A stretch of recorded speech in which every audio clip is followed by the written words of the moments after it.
Hi, it's Nicole, designer and maker at House of Akong. And today we are going to be making one of my signature tiger sweatshirts.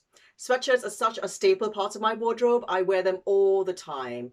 They are super comfy and actually quite easy to make once you get the hang of it. You can find the pattern for this particular sweatshirt on the House of Akong website, and it comes in two versions, which is a long sleeve version and also the short sleeve version, which I'm going to be showing you today. This is a really nice simple pattern for beginners and for less confident sewers. It doesn't take many steps to get to the end, and the only bits you may find tricky is if you've never worked with stretch fabrics before, or if you've never put on neckbands, cuffs or waistbands before. But I'm going to guide you through step by step the whole process, hopefully so you feel a lot more confident in being able to recreate one of these for yourself at home. So let's get started. First things first, if you are printing and cutting the pattern out yourself at home, there are a few little tools that you are going to need for that job. In addition to needing a home printer in order to print out the pattern on A4 sheets, you're also going to need some sellotape or some glue to assemble the different separate sheets together, and also some paper scissors in order to cut around the pattern to your desired size. Once you have your pattern cut out, you're going to want to lay it onto the fabric and cut out your fabric pieces. For that, you are going to need some fabric scissors and pins, or if you prefer, you could use a rotary cutter and some pattern weights. Once you've got your pattern pieces cut out and you're ready to start sewing, in addition to your domestic sewing machine and or overlocker, you're also going to want the following tools handy. Firstly, you'll need to consider the type of needle that you require depending on the fabric that you're using. If you're using any kind of knit stretch fabric, you may want to consider using a ballpoint needle like this one. The weight of the needle will depend on the thickness of your fabric. So the lower the number of the needle, the thinner the needle. So for this job, I'm going to use a middle range ballpoint, which is the 80. You're also going to want to have your fabric or thread cutters handy. You're going to need some thread, obviously, and I would recommend that you match the thread to the reverse of your fabric. Make sure that if you're using an overlocker, that your overlocker threads all match the machine thread that you're using if you're using both machines. You're also going to want some sewing pins handy, and this will help you to keep your pattern pieces aligned while you sew. Choosing the right fabric for your sewing project is always really important, and this one is no exception. The recommended fabric for this particular pattern is a medium weight knit with a minimum of 20% stretch. If you've never worked with knit fabrics before, please don't worry, it is not rocket science. So long as you choose the right needle, and the recommended needle is a ballpoint needle, you should be fine. There shouldn't be any issues to do with sewing with knits as opposed to sewing with wovens. The only other consideration you might have is adjusting the tension on the presser foot of your machine so that it doesn't put too much pressure on top of the fabric and therefore pull it and stretch it as you sew. I will talk about this in a bit more detail as we get to the sewing machine, but for now, just be a bit mindful of that. For this project, I am using a silver cotton looped sweatshirt fabric. So it's got a silver effect on one side and it's got the classic t-shirt stroke sweatshirt knit on the other side. It's got just enough stretch, not too much and not too little. So for me, this is the perfect fabric to use for this particular sweatshirt. In order to test how much stretch your fabric has, what I would recommend is cutting a piece of the fabric which is approximately 5 inches long. And you want that 5 inches to be across the stretchiest part of the fabric. Once you've cut it to 5 inches, you want to stretch the fabric to as far as it will naturally go. And as long as it gets to 6 inches, which is 20% of the length, you can use this fabric for this pattern. You may use the same fabric to also complete the neckband, the sleeve cuffs and the waistband, or alternatively, you could use what's called a knitted rib, which you will see quite often on standard t-shirts and sweatshirts. And it is a much stretchier fabric, as you will see here. I've got a 5-inch piece, which is now stretching to about 8 inches. So you can see that's quite a lot stretchier than the main fabric. If you are using a rib that is a lot stretchier than your main fabric, I would recommend that you adjust the length of your neckband, your sleeve cuffs, and your waistband accordingly. For the neckband, if you're using a rib as stretchy as this, I would reduce the length of the neckband by anywhere from 2.5 to up to 4 centimeters. For the sleeve cuffs, If it's a long sleeve, you probably don't need to adjust it that much. If it's a short sleeve, you may want to adjust the length of the sleeve cuff by up to 2 or 3 centimeters. Also for the waistband, if you are using a very stretchy rib, I would suggest reducing the length of your waistband by anywhere from 4 to 5 centimeters. Choosing the right size to cut your pattern is also very important in ensuring that the final garment will give you a good fit. The pattern comes with detailed sizing instructions, body measurements, as well as finished garment measurements. What I would recommend is that you take your bust measurement at the fullest part of your bust and also your hip measurement at the fullest part of your hip. Look at the body measurement chart and determine the size that is appropriate for your bust and hip measurement.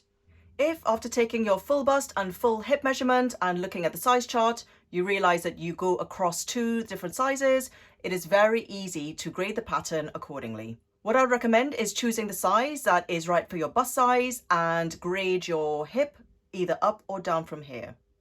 So for example, if your bust size is a 12, but your hips are a 14, then you would go with the size 12 pattern and then simply run from the armhole seam and then grade yourself down to a 14. Instead of going into this straight line down on 12, you go down and you meet it at 14.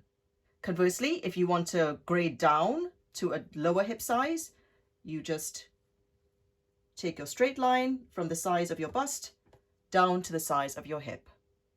The pattern is designed so that you can also adjust the length. So here you can see a lengthen or shortening line. To lengthen the pattern, you simply cut down the lengthen or shortening line. You separate the 2 pieces to the distance that you would like to lengthen the pattern. Or a much simpler way of doing it, given that the pattern is straight, is you could simply extend it from the bottom down.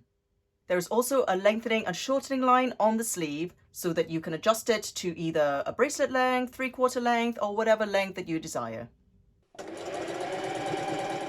Now that you've chosen your fabric, you've cut your pattern pieces to the right size, and you've gathered all of the tools and supplies that you need, we are now ready to start cutting out.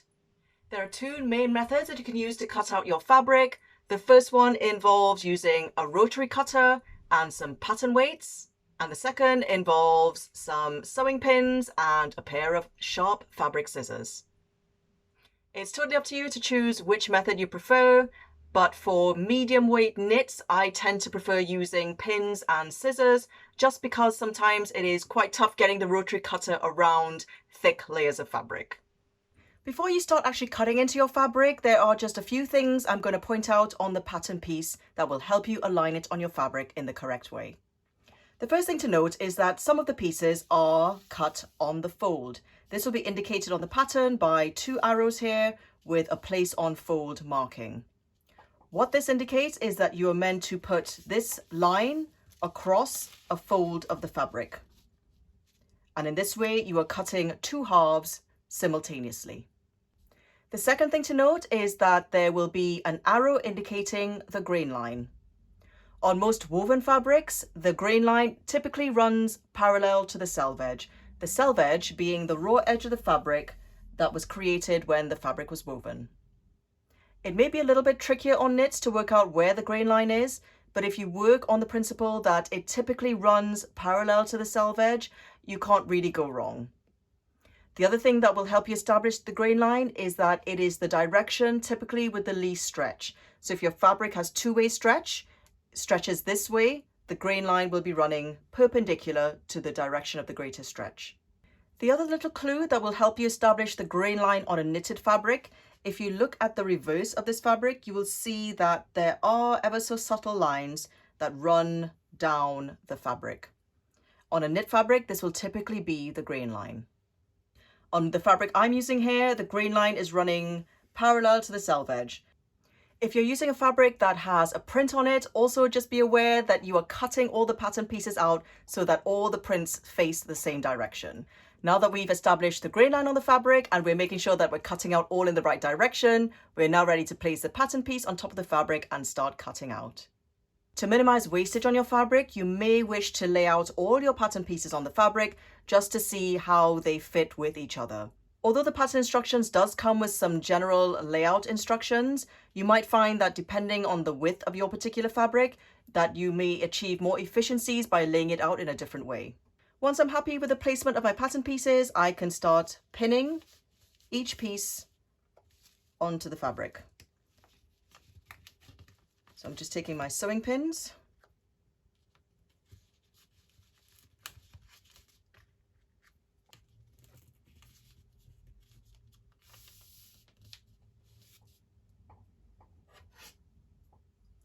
and I can now take my scissors and start cutting out around the pattern piece.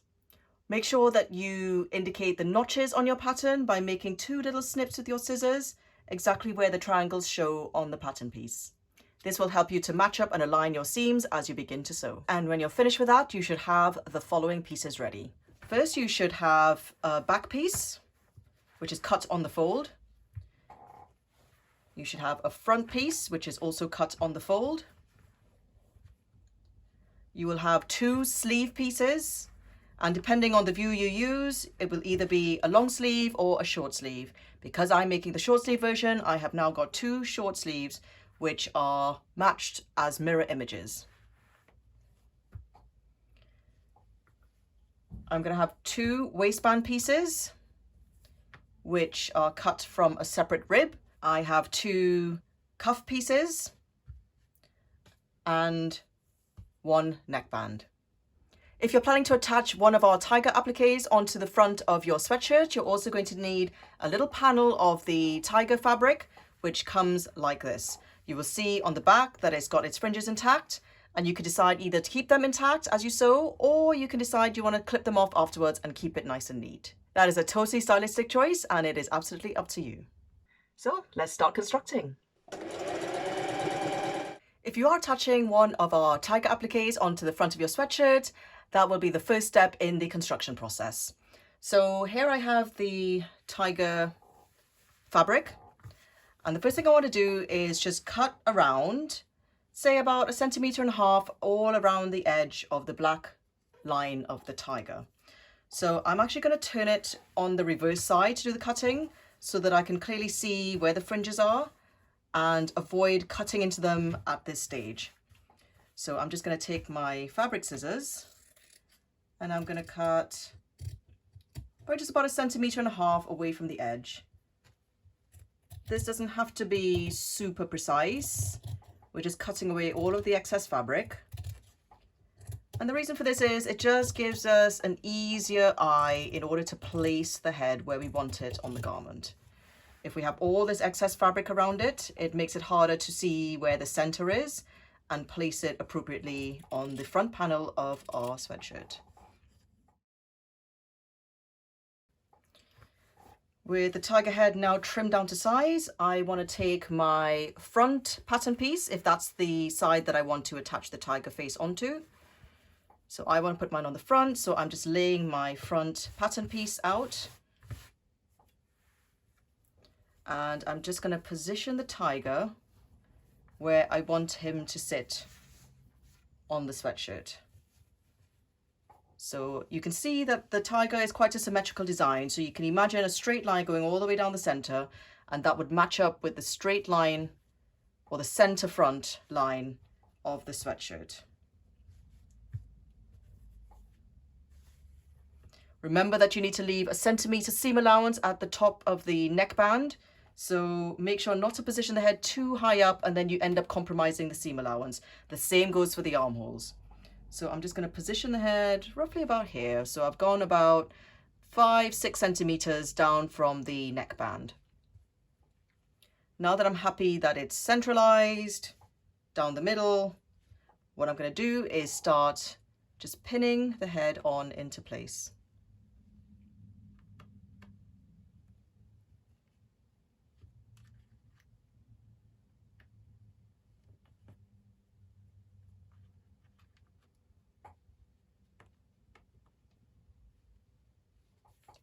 I'm going to gently get my hand underneath the tiger head and just gently pull the fringes away so that they don't get trapped underneath the head. Because what you don't want is to have excess bulk under here. You want to make sure all the fringes are sitting outside of the actual edge.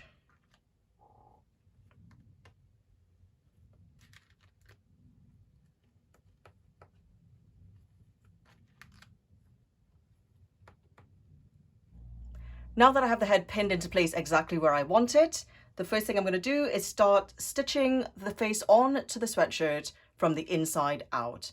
I'm going to be using a black thread on the top and grey thread on the reverse. And the idea is that I'm going to follow just some of the black edges of the design. So around the nose, around the mouth, around the eyes, around the cheekbones here, just following the natural black lines of the pattern just to secure the tiger head onto the fabric. When I'm finished stitching from the inside out, just using a standard straight stitch on my sewing machine, I'm then going to zigzag stitch all the way around the edge of the tiger. And the reason for using a zigzag stitch is that it's going to prevent the fabric from fraying, and also it just gives it a bit more of a secure edge. This is a standard practice when attaching appliques onto fabric. Let's take it to the machine. So here I have my needle set to the middle setting. I have my stitch width at 0 because I'm not doing any zigzag yet. I'm just going in a straight line. I have my stitch length set at 3, and I'm just going to do a straight stitch throughout the middle of the tiger face.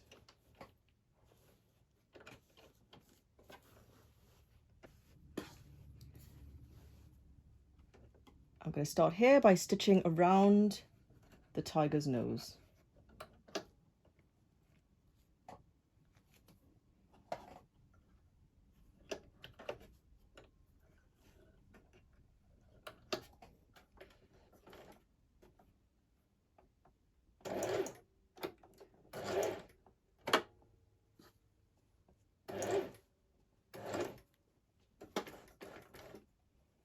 I'm just going to lift the presser foot as I go with the needle still in the fabric, just to maneuver around. Now that I've gone around there, I just want to trim the little threads and then find the next point at which I want to secure the tiger head. And I'm just trying to make sure that I'm keeping the fabric nice and flat as I sew. Now that I'm happy that my tiger head is securely attached all around the middle, I'm now going to do a zigzag stitch all the way around the black edge.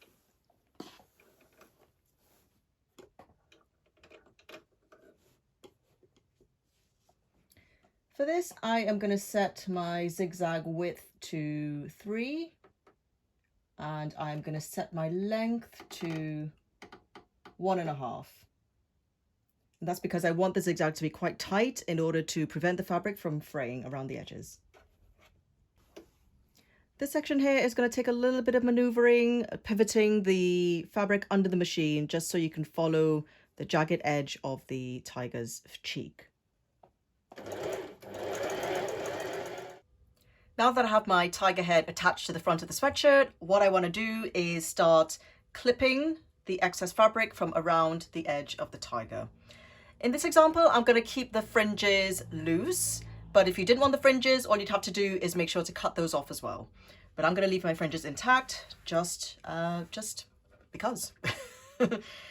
Okay, so I'm just going to very carefully take my scissors, making sure not to cut the actual sweatshirt fabric.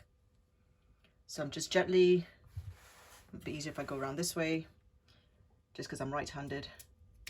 So I'm just going to hold the excess fabric away while I carefully slip my scissors underneath and just trim away the excess blue fabric here. Now, because I want my fringes intact, I am going to get my scissors in between the blue fabric and the fringes. But if you didn't want the fringes, you would just get your scissors in between the fringes and the sweatshirt.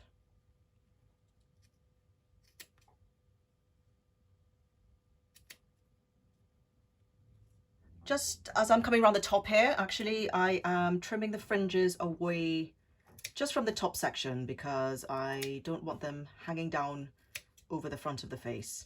But all the fringes on the side, I am keeping, and we'll trim them a little bit down in length in a little bit at the end.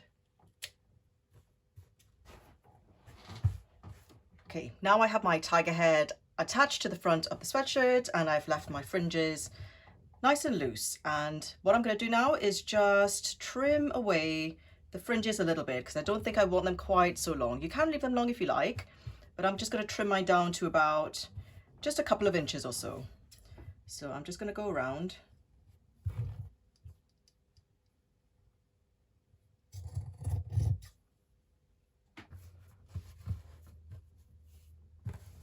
So I'm just kind of combing them through to one side so I can see how to keep them even, or as even as possible. Okay, so here I have my tiger head, and now we're going to construct the main body of the sweatshirt. The first step is to attach the two shoulder seams together at front and back. So I want to get my front piece and my back piece, and I'm going to lay my back piece on my station with the right side facing up. And my front piece, I'm going to put right side facing down so that both the right sides are together. I'm going to match up my notches that were indicated on the pattern, and I'm going to pin the seams together.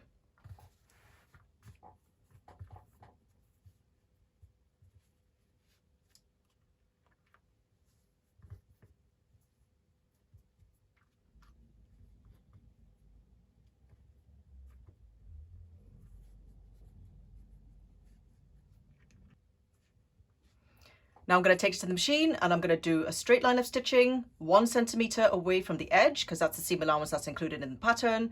And I'm going to finish with an overlocking stitch, or you could also use any standard zigzag stitch on your sewing machine.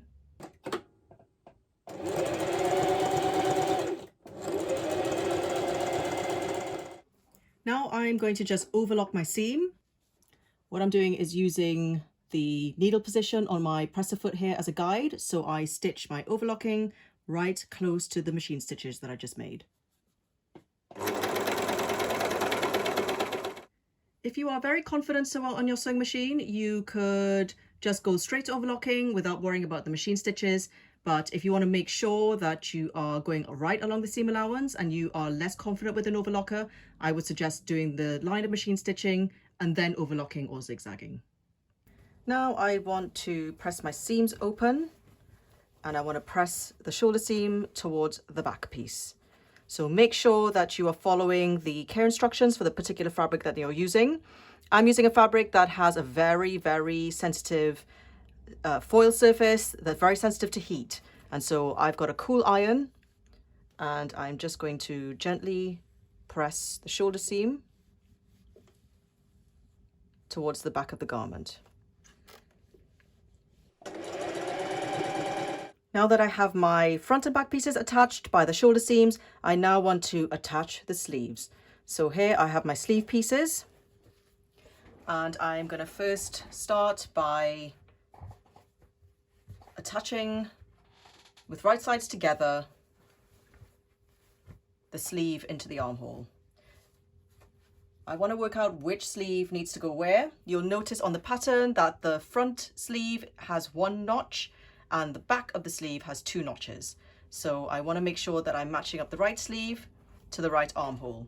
So here I've got my 2 notches here for the back, my single notch for the front, and my notch here for the center seam. So I'm going to start from the middle, pinning together. So I'm going to match the notch on the center of my sleeve with the shoulder seam. So I'm just going to pin that into place. I'm going to match my notches here, also on the sleeve.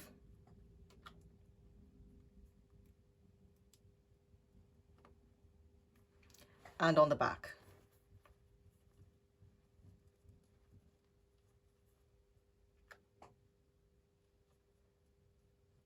And now what I'm going to do is start pinning all the way along, making sure that my fabric on top and bottom are pretty evenly fed. There'll usually be a little bit of ease in the top of the sleeve, and that's just to accommodate ease in the shoulder. So I'm just going to pin, just adding a bit more ease to the sleeve compared to the front and back pieces.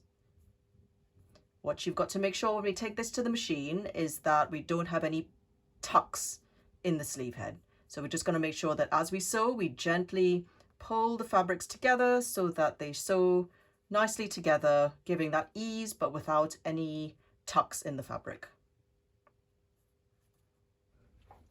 I'm now going to repeat the process on the other side. Now with my sleeves pinned in place, we're going to take it to the machine and sew with a 1 centimeter seam allowance all the way across. When sewing this bit together, I would recommend sewing with the sleeve side up, purely because we're going to need to maneuver a little bit just to add the ease to the shoulder, and it's just easier to do, I find, with the sleeve side up.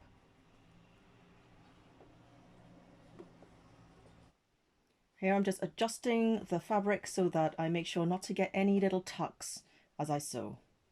I also want to make sure that the direction in which I pressed the shoulder seam is the direction in which I stitch it down. So because I want the shoulder seam to be pointing back, I have to just adjust that to make sure that it's pointing to the back of the garment. Again, to finish off the seam, you could use the standard zigzag stitch on your sewing machine, but I'm just going to overlock very close to the edge of the machine stitches that I just made. Now that we've attached the sleeves, we want to just give that a gentle press, and we're going to press the seam towards the sleeve, so in this direction.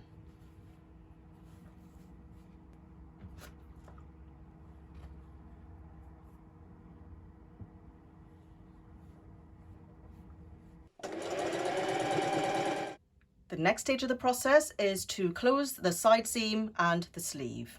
So we want to just work from the bottom of the sweatshirt up through the sleeve. Because of that, I want to turn and pin it this way because I'm going to be machining from the bottom of the sweatshirt going all the way up. So I'm going to match the notches that are on the side of the sweatshirt and pin. I'm going to match and pin the sleeve seams.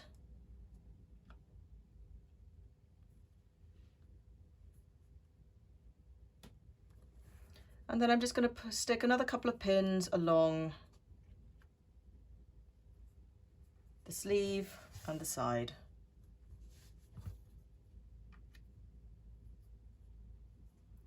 I'm going to do exactly the same for the other side, and then let's take it to the machine.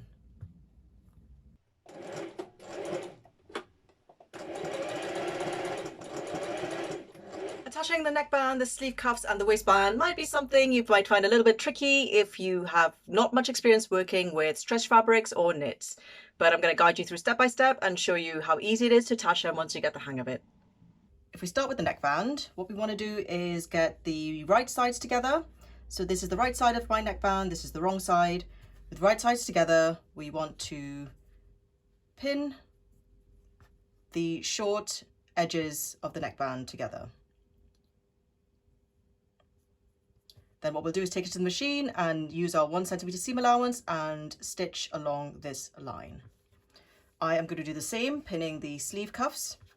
Again, making sure I have my right sides together.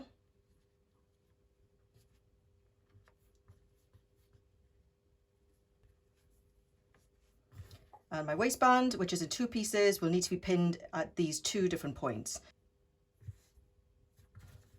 So with the right sides together, I'm going to pin the waistband pieces on each side.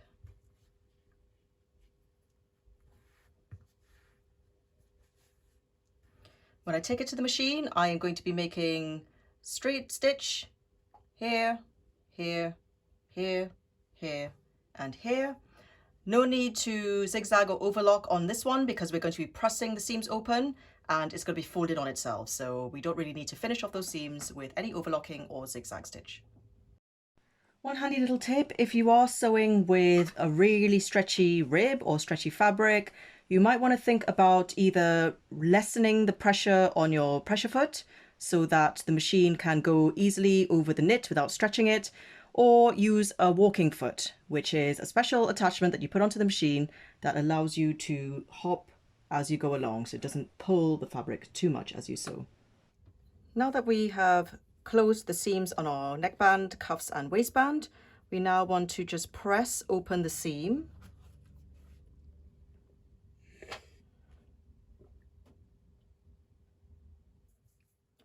Then we want to fold the neckband, cuff or waistband in half lengthways. So that is in half going around like this. For ease, I am going to press that fold in place. And now I'm going to repeat this process for my sleeve cuffs and the waistband. First off, let's attach the neckband. The easiest way to do this, if you've never done this before, is the quartering method.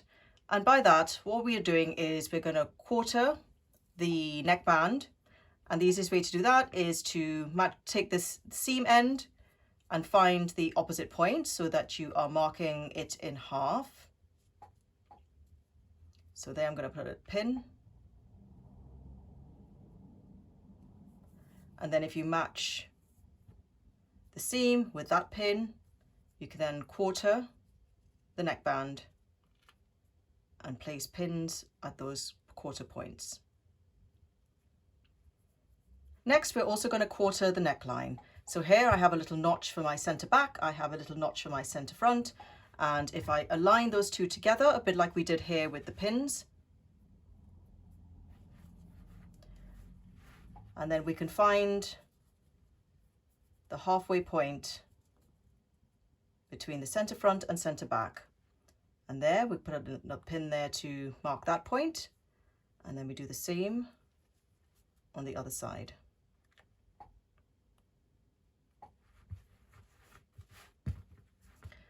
Then if we start pinning from the back, if we match this seam on the neckband with the center back, and we want to go right sides together. So I'm going to start pinning around the outside of the neckline with right side of the neckband facing the right side of the garment.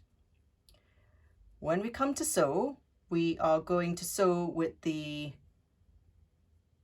rib facing up. So I'm going to pin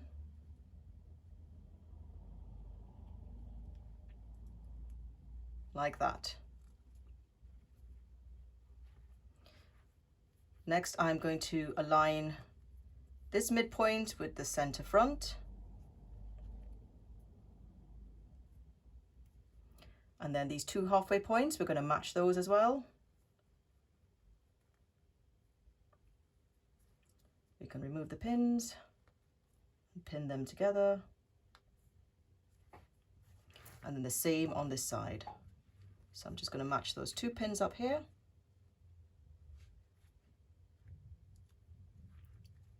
And then pin these two pieces together.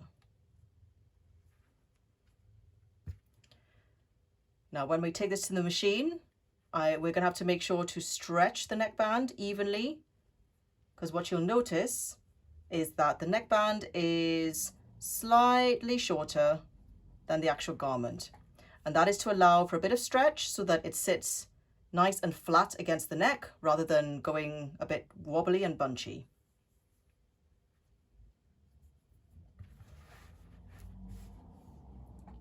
I'm not going to show you another method. This is the one I tend to prefer, but it does take a little bit of eyeballing. It's not an exact science. I will show it to you anyway, just so you are aware of both methods.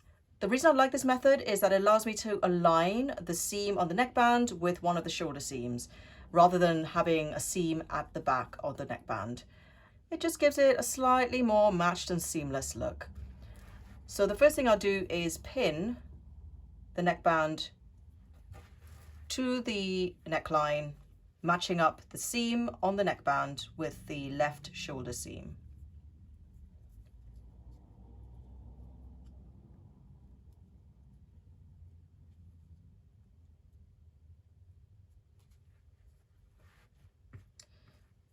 Then what I do is I just stretch the neckband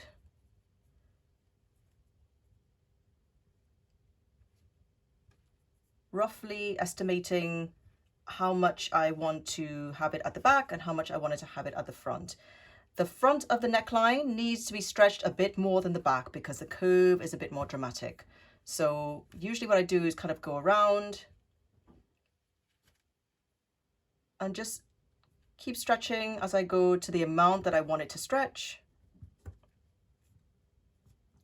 And then I pin the other side.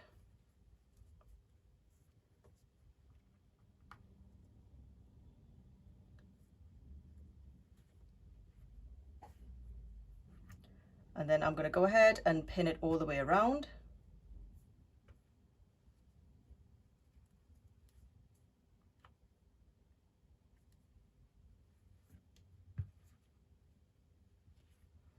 So here, to match up on the front, I can take the halfway point between these 2 points on the neckband. If I put a pin there just to mark it for now. And then that can match up with my center front.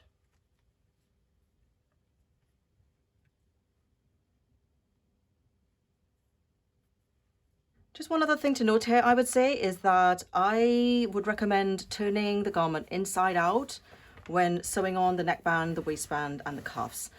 It's just easier if you're sewing something that is in a big loop to have the bottom bit down on the footbed rather than trying to sew this one with a bunch of fabric underneath. So we're going to turn it inside out and then we're going to take it to the machine and stitch the neckband on. Now there are two things I want to be sure of as I'm sewing this neckband on. The first is that I stretch the neckband evenly as I sew and attach it to the neckline so that it is nice and evenly stretched all the way around. And the second is that I'm keeping a nice even distance. I'm keeping my seam allowance exactly the same and consistent as I sew the neckband on. This means that when we finish, the neckband will be a nice even width and wouldn't be all wobbly and different consistencies.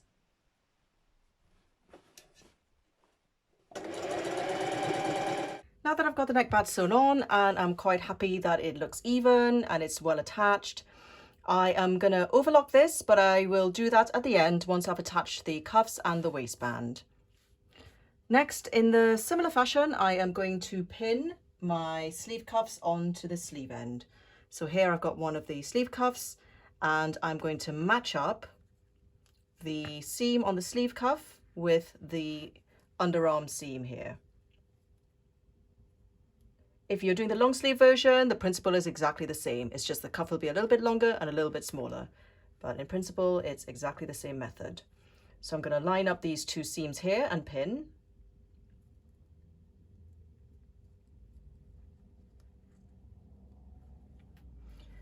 Then I'm going to find the halfway point on the sleeve cuff and mark that with a pin. And I'm also going to find the halfway point on the sleeve end and mark that with a pin.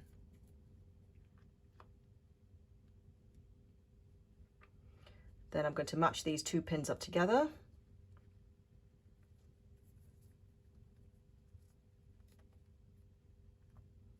And pin the sleeve cuff onto the sleeve on that side.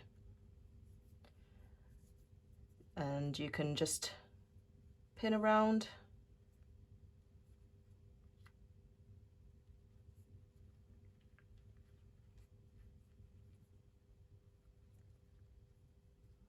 Like so. Now that I have both the sleeve cuffs pinned on, what I'm going to go ahead and do actually is pin on the waistband so that I can stitch everything together at the same time.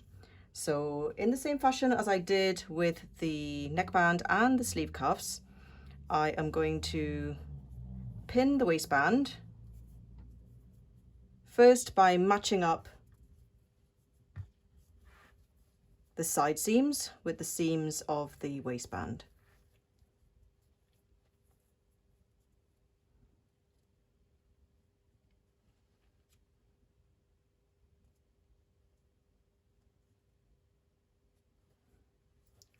So I'm going to do the same on the other side.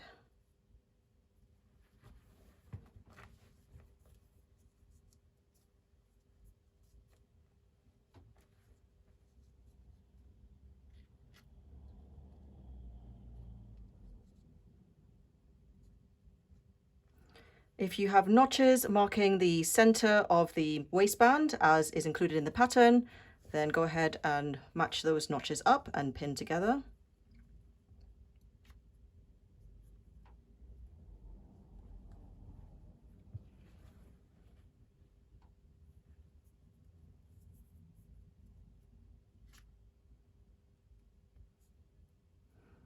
And then all you want to do is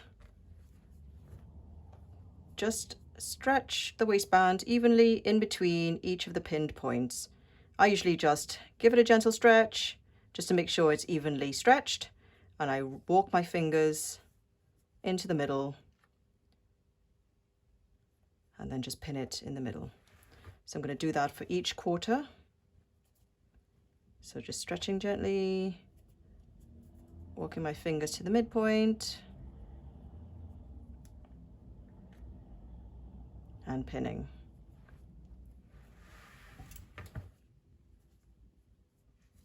So the garment will look like this when it's pinned together at the sleeve cuff and the waistband. What we're going to do now is take it to the machine, turn the garment inside out and stitch on the sleeve cuffs and the waistband.